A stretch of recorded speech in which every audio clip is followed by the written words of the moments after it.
할렐루야. 한 해가 저물어가는 이때에 안수 집사님들 헌신 예배를 드리게 돼서 얼마나 기쁘고 감사한지 알 수가 없습니다. 안수 집사라고 하는 직분은 무엇인가? 그거에 대한 해답이 사도행전 6장에 있죠. 그때에 초대교회는 엄청나게 부흥하고 성장하고 있었어요. 여러 가지 성장 과정에서 진통은 있었지만은 그런 문제를 해결해 가면서 교회는 더 크고 놀라운 교회로 장성해 가고 있었습니다. 이들이 첫 번째로 맞이했던 문제는 뭐냐면 구제의 문제인데요. 헬라파 유대인들이 불만을 가지고 있었어요. 자기들의 눈으로 볼 때는 자기 파의 과부들이 구제에서 빠지는 것처럼 느껴졌어요. 그 히브리파 유대인들에 대해서 원망하고 또 불평하는 마음이 많이 생겼습니다. 실제로 그랬는지는 모르겠어요. 하지만 교회가 성장하고 부흥해 가면서 살피지 못하는 부분이 있지 않았을까 하는 생각이 드는 겁니다.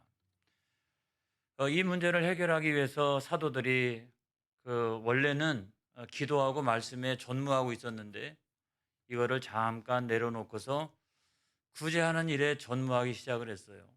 그래서 뭐 어차피 그 문제는 좀 해결할 수가 있었는데 그렇게 되다 보니까 본말이 전도된 사역을 하기 시작합니다. 그리고 교회는 아는지 모르는지 그 사이에 점점점 그 영적인 능력을 상실해 가기 시작을 합니다. 그래도 안 되겠다 싶어서 그들이 해결 방법으로 내어놓는 것이 사도행전 6장 3절로부터 4절까지 있는 성경 말씀이죠. 한번 보겠습니다. 시작. 형제들아 너희 가운데서 성령과 지혜가 충만하여 칭찬받는 사람 7을 택하라. 우리가 이 일을 그들에게 맡기고 우리는 오로지 기도하는 일, 말씀 사역에 힘쓰리라 하니 그랬어요. 사도들이 기도하는 일, 말씀 사역에 전무하기 시작을 하고 또 7명의 집사들을 택해가지고 구제하는 일에 전무하기 시작했더니 그 사역의 본말이 전도가 된 것을 이제 바로잡고 또 사역을 서로 나누기 시작하니까 교회가 더 부흥하고 교회가 더 성장해 가고 영적인 능력을 갖는 그런 교회가 된 줄로 믿습니다. 할렐루야. 저는 이것을 보면서 안수 집사라고 하는 직분은 무엇인가 하는 걸 생각해 보게 돼요. 단순히 구제하는 사람들이니까 그렇지 않다고 생각합니다. 교회를 더 크게 세워가는 사람들. 할렐루야. 현실의 교회는 천국 교회가 아니기 때문에 문제가 늘 있습니다. 문제가 없을 때가 없어요. 그럼에도 불구하고 그 문제가 발생할 때 회피하고 도망치고 그런 게 안수 집사가 아니에요. 안수 집사는 언제나 교회 편에 서서 할렐루야. 교회를 붙들고 기도하며 교회를 더 크게 세워가는 그런 사람들이 바로 안수 집사들이다. 이런 말이에요. 안수 집사들이 더 장성해 가지고 나중에 교회의 기둥이 되는 거 아니겠어요? 근데 기둥이 돼서도 도망칠래요? 회피할래요? 안 됩니다, 여러분. 그때가 돼도 언제나 교회를 붙들고 교회 편에 서서 교회를 위하여 기도하며 교회를 더 크게 세워가는 일에 앞장서는 사람들이 교회의 기둥인 거예요. 그래서 그 교회의 기둥은 교회를 흔드는 사람이 되면 안 되는 거예요. 교회를 늘 붙들고 세워가는 사람들이 교회의 기둥인 거예요. 그래서 저는 그런 생각이 들어요. 야, 제가 이렇게 그동안 교육을 너무 약하게 시켰나 보다. 그래서 오늘부터는 교육을 세게 시키려고 생각 중이에요. 만약에 안수 집사님들 가운데 나중에 교회의 기둥이 되어서도 나는 그렇게 할 거야. 이런 사람들은 지금 사역을 내려놓으세요. 지금. 그리고 절대로 그와 같은 사람을 교회의 기둥으로 찍어주면 안 됩니다, 여러분. 그렇게 하면 절대로 안 되는 거예요. 왜 그러느냐? 여러분, 교회를 우리가 섬기다가 보면은 나중에요, 여러 가지 문제들이 많이 생깁니다. 그래서 교회의 여러 기둥들 가운데 하나의 기둥이 무너졌다. 교회를 떠받치고 있는 여러 기둥들이 있는데 우리가 실내에도 보면 저 기둥, 이 기둥, 또 뒤에도 두 개의 기둥이 있습니다만은 아무튼 교회를 떠받들고 있는 그런 기둥들이 있어요. 근데 그 기둥들 가운데 하나의 기둥이 무너졌다라고 하면 그 기둥을 정리하고 새로운 기둥을 세우기까지, 그래서 그 새로운 기둥이 원래의 기둥의 자리에서 역할을 하기까지 얼마나 많은 시간과 공력을 들이는지 알 수가 없습니다. 그 사이에 성도들은 상처를 입고 괴로움을 당하고 어려움을 겪고 그런 시간을 무수히 많이 우리가 지나가야 되는 거예요. 오늘날 한국 교회를 보면 성도들을 강하게 키우지 못했기 때문에 그와 같은 일들을 끊임없이 반복해 갑니다. 교회가 성장하려 치면 어느 날 갑자기 와르르 무너지기 시작하고, 가서 보면 영적으로 캄캄하고 교회는 다 어디로 갔는지 알 수가 없고, 이런 교회로 전락하는 교회들이 한두 교회가 여러분 아니에요.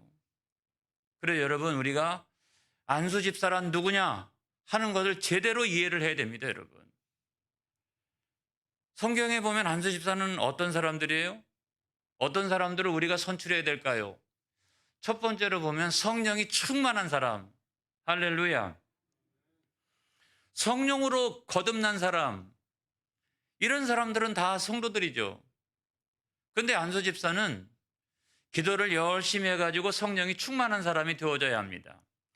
그 사람의 지정의를 성령 하나님이 사로잡고 있어야 돼요. 하나님이 쓰실 때 아멘하고 내가 여기 있나이다 라고 하면서 자기 시간과 물질과 온 마음을 다 들여서 헌신하고 충성해 가는 사람이 안수 집사예요. 그런 사람을 우리가 성령이 충만한 사람이라고 말합니다. 성령 하나님 내주하시고 교통하시고 역사하셔서 나를 이끌어 가실 때 거기에 나의 모든 것들을 내어놓을 수 있는 사람이 성령 충만한 사람이에요. 하나님은 그런 사람을 통해서 영광을 받으시는 줄로 믿습니다. 우리가 인간적으로 생각할 때, 저 사람이 돈이 많으니까 안수 집사가 되면 좋겠다. 저 사람이 명예가 대단하니까 안수 집사가 됐으면 좋겠다. 저 사람이 지역사회에서 좀 힘 좀 쓰니까 저 사람이 안수 집사가 되었으면 좋겠다. 천만의 말씀이에요. 첫 번째는 성령이 충만한 사람이 되어져야 합니다. 성령 하나님께 온전히 사로잡혀져 있는 사람, 그런 사람을 일꾼으로 세우지 않으면 안 되는 거예요. 만약에 돈 많은 사람, 사회적인 명예가 높은 사람, 지역사회에서 영향력 있는 사람, 이런 것들을 우리가 선출의 기준으로 삼았을 때는 교회는 얼마 못 가서요, 패권 싸움의 다툼의 장이 되어버립니다. 내가 이기니 뭐 상대방이 이기니, 이것이 교회 안에서 뭐가 중요합니까, 여러분? 교회 안에서 절대로 중요하지 않아요, 그런 건. 교회는 섬기는 곳이에요. 할렐루야. 그 다음에 두 번째로 보면 안수 집사는 지혜가 충만한 사람이어야 합니다. 그런데 이 지혜라고 하는 것은 세상적인 학식이 아니에요. 학문도 아니에요. 그 지혜라고 하는 건 뭐냐면 영적인 지혜인 줄로 믿습니다. 영적인 지혜예요.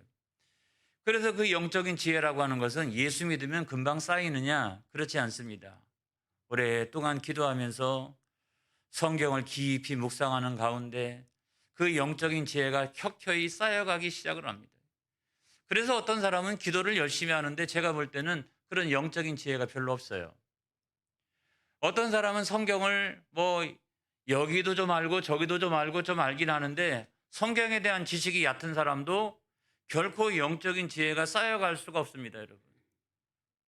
기도하면서 하나님의 말씀을 깊이 묵상하는 가운데 형통케 하시는 하나님, 그 하나님의 은혜를 날마다 체험해 가면서 이야, 하나님 말씀대로 내가 순종했더니 하나님이 내 삶을 형통케 하시는구나.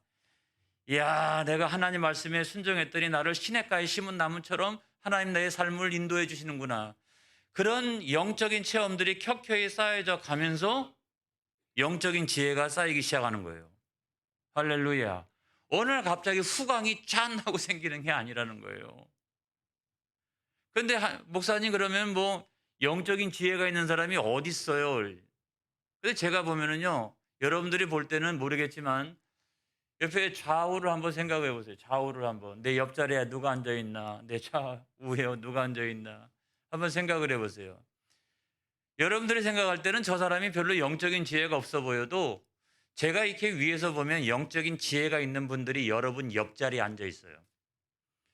그런 사람들이요, 실질적으로는 교회를 주도해 가고 있는 것입니다. 그런 사람들이 실질적으로 교회를 지키고 있는 것입니다. 오늘날 교회를 잘 유지할 수 있도록 하는 사람들은 누구냐면 그런 영적인 지혜가 있는 사람들이 각 사역팀에 숨겨져 있고 구역의 현장에 숨겨져 있고 새벽 기도의 자리에 숨겨져 있고 저 골방에서 기도하고 있고 사역의 모든 현장들마다 남들은 잘 알지 못하지만 그런 사람들이 영적인 지혜를 가지고 주님을 섬기고 있기 때문에 교회가 무너지지 않는 거예요, 여러분. 하나님 아버지, 내가 그런 영적인 지혜가 있는 사람이 되게 하여 주시옵소서. 우리의 모든 안수 집사님들이 그런 영적인 지혜가 있는 사람들이 되게 하여 주시옵소서. 할렐루야. 그래야 되는 거예요, 여러분. 그리고 세 번째로는 뭐냐? 칭찬을 받는 사람들. 칭찬을 받는 사람. 자기가 자기를 칭찬한다는 말이 아니에요. 그런 것을 우리가 자화자찬이다 그렇게 말하죠. 나는 성실한 사람입니다. 나는 훌륭한 사람입니다. 나는 거짓이 없는 사람입니다. 여러분, 그게 중요한 게 아니에요. 내가 나를 자화자찬하기 시작하면 나중에는 이상한 사람 되고 또 교만한 사람이 되기가 쉽습니다. 나는 가만히 있어도 다른 사람들이 나를 인정해 주는 거죠. 그래서 칭찬을 내가 듣기 원하는 사람이 아니라 성경을 보면 칭찬을 받는 사람이에요. 할렐루야. 다른 사람들에게 칭찬을 받는 사람이에요. 하나님께 칭찬을 받는 사람들이에요. 그래서 내가 그냥 나를 자랑하지 않더라도 다른 사람들이 다 인정해 주고, 그래서 어떤 사람들이 주변에 영적인 영향력을 나타내느냐 하는 걸 생각해 보면 내가 막 그냥 스스로가 스스로를 칭찬받기를 원하는 사람, 천만의 말씀이에요. 칭찬을 받는 사람이 영적인 영향력을 나타내기 시작하는 것입니다.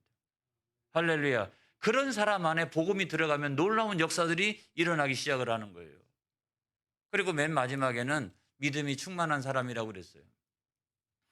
믿음이 충만한 사람은 저는 예수님을 잘 믿는 사람, 그렇죠? 믿음이 좋은 사람, 근데 믿음이 충만한 사람을 저는 앞에 있는 세 가지가 다 있는 사람이라고 생각합니다. 성령이 충만한 사람, 지혜가 충만한 사람, 그리하여서 다른 사람들에게 거룩한 영향력을 나타내는 사람, 그래서 칭찬을 받는 사람, 이런 사람이 믿음이 좋은 사람이지 누가 믿음이 좋은 사람이겠어요? 우리 안수 집사님들은 다 그와 같이 성령이 충만한 사람, 지혜가 충만한 사람, 칭찬받는 사람, 믿음이 충만한 사람들이 되어지기를 축복합니다. 그런데 우리가 왜 그런 사람이 되어져야 하느냐? 왜 그런 사람들이 되어져야 하느냐? 이게 참 중요해요, 여러분. 왜 우리가 안수 집사가 되어야 될까? 우리가 왜 장로가 되어야 할까? 목사님, 우리 가문에서는 꼭 한 분 나와야 합니다. 우리 집안에서 장로가 꼭 한 명 나와야 합니다. 우리 동네에서 꼭 안수 집사가 한 명 나와야 합니다. 천만의 말씀이에요. 그렇게 하면 안 되는 거예요, 여러분. 복음을 위하여 안수 집사가 되어져야 하는 거예요. 또 복음을 위하여 장로가 되어야 하는 거예요. 또 복음을 위하여 목사가 되어야 하는 거예요. 할렐루야. 목적이 잘못됐어요. 우리 집안에서 영광의 가문이 되어지기 위해서는 선대로부터 쫙 이렇게 장로의 가문으로, 이런 것도 굉장히 중요하고 명예스럽습니다만은 그것이 목적이 되면 안 돼요. 그것이 목적이 되면 그 교회는 그 그릇에 갇혀버려요, 여러분. 언제나 우리는 목적은 뭐예요? 복음을 위하여. 할렐루야. 내가 목사가 되는 것도 복음을 위하여, 장로가 되는 것도 복음을 위하여, 안수집사가 되는 것도 오직 복음을 위하여. 하나님, 내가 헌신하며 살아가겠나이다. 여러분, 그것이 직분을 받은 나의 소명이 되어야 할 줄로 믿습니다. 이 소명에 분명하게 살아있던 사람들이 누구냐면 제가 볼 때는 사도 바울이에요. 사도 바울. 이야, 멋있어요. 로마서 1장 16절로부터 17절까지 있는 말씀을 보겠습니다. 다 같이 시작. 내가 복음을 부끄러워하지 아니하노니 이 복음은 모든 믿는 자에게 구원을 주시는 하나님의 능력이 됩니다. 먼저는 유대인에게요, 그리고 헬라인에게로다. 복음에는 하나님의 의가 나타나서 믿음으로 믿음에 이르게 하나니 기록된 바 오직 의인은 믿음으로 말미암아 살리라 함과 같으니라 그랬어요. 평생 사도 바울은요, 복음 앞에서 부끄러워하지 않았어요. 매질을 당해도 부끄러워하지 않았어요. 감옥에 갇혀도 부끄러워하지 않았어요. 죽을 고비를 수도 없이 넘겨도 오직 복음을 위하여 사는 것, 그것에 부끄러워하지 않았어요. 복음을 위하여 살았습니다, 여러분. 그렇기 때문에 사도 바울이 위대한 전도자의 생애가 되었던 것이고, 오늘날 우리 모두에게 엄청난 감동을 주는 그런 전도자가 되었던 것인 줄로 믿습니다. 할렐루야. 왜 이렇게 복음이 중요하냐? 복음은 그 안에는 구원을 주시는 하나님의 능력이 있다는 거예요. 어떤 죄인이라 할지라도 그 복음을, 예수의 복음을 받아들이면 저주가 끊어지고 거기서 부활 영생의 놀라운 소망을 갖게 되는 줄로 믿습니다. 그렇기 때문에 모든 사람들이 구원받는 유일한 길은 우리에게 구원을 주시는 하나님의 능력인 그 복음을 받아들이는 것 가운데 우리에게 구원의 소망이 있는 거예요. 그래서 사도 바울은 평생 동안 그 복음을 위하여 복음 앞에서는 그 어떤 것도 부끄러워하지 아니하고 그렇게 살았던 것을 우리가 기억합니다. 여러분, 오늘 성경 말씀에도 보니까 사도 바울이 빌립보 교회에게 편지를 보내요. 편지를 보는데 1장 1절에 있는 말씀에 보면은 이 편지를 받는 수신자가 나옵니다. 누굽니까? 감독들과 집사들이죠. 그러니까 원래로 치면 재직들 아니겠어요? 그러니까 사도 바울이 빌립보 교회의 재직들한테 편지를 보내고 있는 거죠. 그러니까 여기 모여있는 저와 여러분 같은 사람들, 또 안수 집사님들 다 포함해가지고 그와 같은 재직들을 향해서 편지를 보내고 있습니다. 그런데 무슨 내용으로 편지를 보내고 있느냐? 저한테 빌립보서 전체를 한 문장으로 요약해봐라 라고 얘기하면 저는 이렇게 이야기할 수 있어요.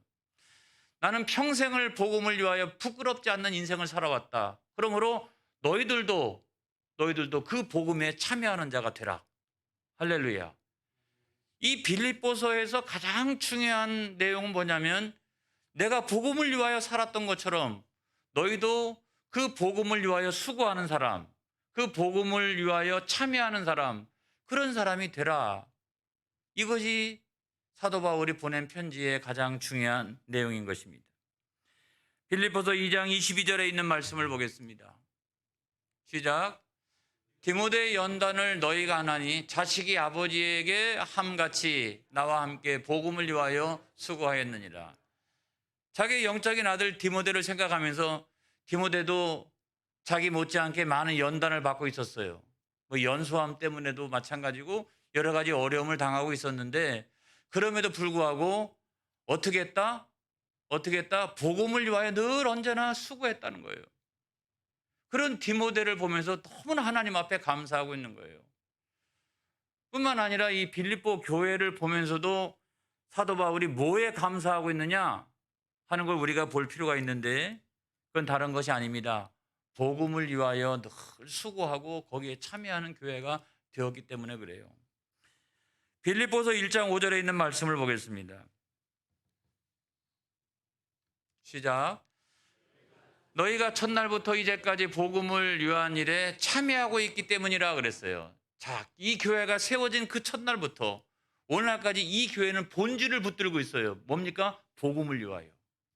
복음을 위하여. 이 교회 성도들은요, 직분을 딱 이제 맡고 그 시작할 때부터 오늘날까지 이 직분을 감당할 때마다 그 목적을 잃어버리지 않았어요. 뭡니까? 복음을 위하여. 복음을 위하여 내가 시간 드리고 물질 드리고 나의 건강을 드리리라. 그래서 이 교회 전체가 그랬고 그 교회 안에 신앙생활하는 모든 재직들이 그런 마음을 가지고 주님을 섬기고 복음에 참여를 했다는 거죠. 빌립보서 1장 7절에 있는 말씀을 보겠습니다. 시작. 내가 너희 무리를 위하여 이와 같이 생각하는 것이 마땅하니 이는 너희가 내 마음에 있음이요 나의 매임과 복음을 변명함과 확정함에 너희가 다 나와 함께 은혜에 참여한 자가 됨이라. 할렐루야. 그래서 이 빌립보 교회만 생각하면 그냥 늘 마음속에 감동이 있는 거예요. 왜냐하면 이 교회가 그 복음을 위하여, 복음이 주는 그 은혜에 참여하기 위하여 늘 수고하는 그런 교회였기 때문에 사도 바울은 이 빌립보 교회만 생각하면 감사해요. 여러분 감옥에 있을 때에도요, 끝끝내 아무튼 사도 바울을 뒤에서 후원하고 도와줬던 교회가 어느 교회냐? 그 교회가 빌립보 교회예요. 가능합니다, 그게 여러분. 그 교회가 세워질 때부터 지금까지, 우리가 직분을 맡는 그날부터 지금까지 그 교회는 오직 복음을 위하여 사도 바울이 수고하고 있기 때문에 그 수고에 함께 참여하는 사람, 그 은혜에 함께 참여하는 성도가 되어지기 위해서 노력을 했다는 거죠. 여러분, 이와 같은 본질이 무너지지 않기를 주의 이름으로 축원합니다. 우리 교회가 빌립보 교회와 같은 교회가 되어지기를 축복합니다. 우리 교회가 그 디모데나 거기에서 늘 복음에 참여했던 그런 재직들과 같기를 주의 이름으로 축복합니다. 할렐루야. 여러분, 지난 한 해를 가만히 한번 생각을 해보세요. 우리가 어떤 일에 많이 참여를 하면서 거기에 수고를 했나? 대부분 보면은요, 자기 일이에요. 자기 일. 저는 이것도 굉장히 귀한 일이라고 생각합니다. 요즘같이 어려운 때에 자기 일을 열심히 수고할 수 있다고 하면 얼마나 귀한 일입니까? 그렇지만 재직들은 좀 달라야 돼요. 재직들은 내가 지난 1년을 가만히 생각을 해보니까 복음을 위하여 그 수고에 내가 얼마나 참여했나, 이런 것들을 우리가 가만히 돌아봐야 합니다. 여기에서 일반 성도들과 재직이 나눠지기 시작하는 거예요. 재직은 달라야 합니다, 여러분. 집사님들은 달라야 됩니다, 여러분. 안수 집사님들은 달라야 돼요. 장로님들은 달라야 돼요. 지난 1년을 쭉 회고해 보면서 아버지, 제가 잘못했습니다. 나를 위한 일에는 열심히 내가 참여했는데 복음을 위한 일에는 내가 열심히 참여하지 못했습니다. 내가 내년도에는 복음을 위하여 열심히 헌신하며 충성하겠습니다. 여러분, 그것이 헌신 예배 아니겠어요?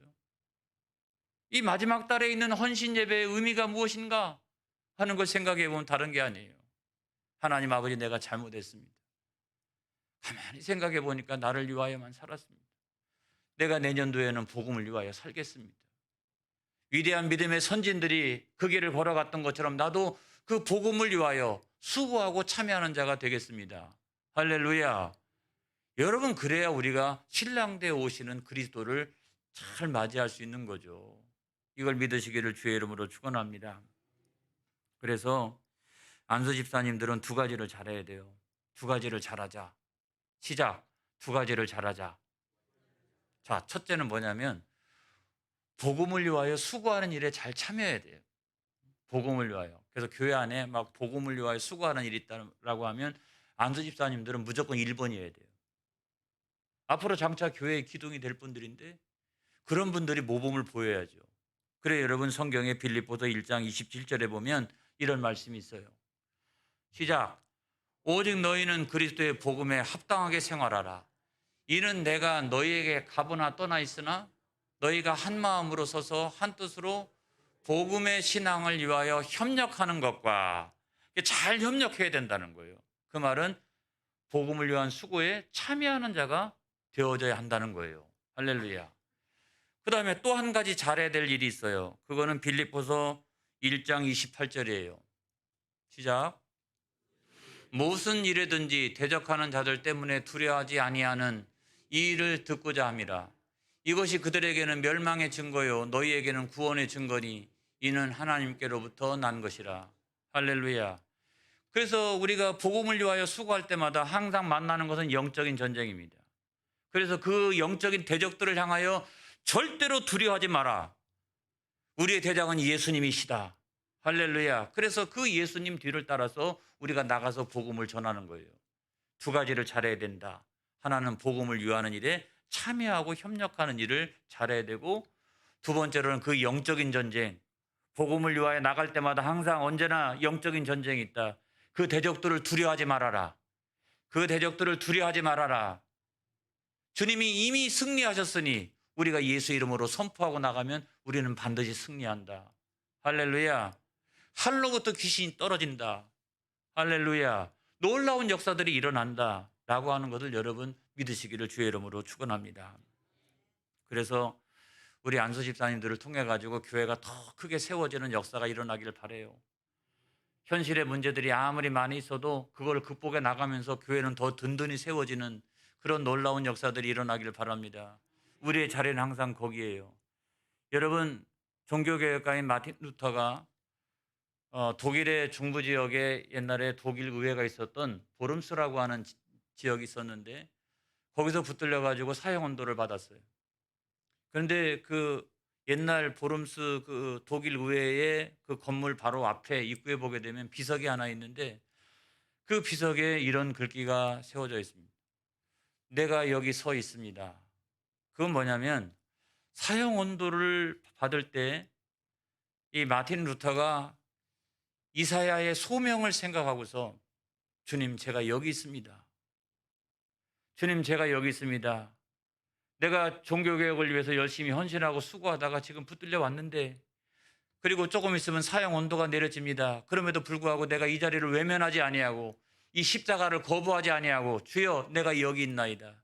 내가 여기 서 있나이다. 여러분 목사, 장로, 권사 또 안수집사, 집사들은 다 서 있는 자리가 거기에요. 여러분 서 있는 자리가 복음을 위하여 우리가 얼마든지 희생을 각오할 수 있는 그 자리, 그 십자가 앞에 서 있는 자리, 그 자리가 내 자리예요. 여러분 우리는 언제나 거기 서 있어야 되는 거예요. 내가 여기 서 있나이다. 그렇기 때문에 하나님께서 마틴 루터를 살려주셔서 거기서 나와가지고 나중에 종교개혁을 완성할 수가 있었던 것입니다. 여러분 하나님께서 이사야 선지자를 부르실 때도 마찬가지 아닙니까? 내가 누구를 보낼까 그랬더니 주여 제가 여기 있나이다. 나를 보내소서. 할렐루야. 우리는 언제나 우리의 자리가 바로 거기라고 하는 거예요. 오늘 이 귀한 시간에 우리가 헌신을 결단하고 다짐합니다. 복음을 위하여 살아나가다 보면 주님의 십자가 앞에 우리가 서게 될 때도 있어요. 그래도 그 자리를 피해가는 게 아니라 아멘 주 예수여 제가 여기 서 있나이다. 나를 사용하여 주시옵소서. 나를 사용하여 주시옵소서. 나의 헌신을 받아 주시옵소서.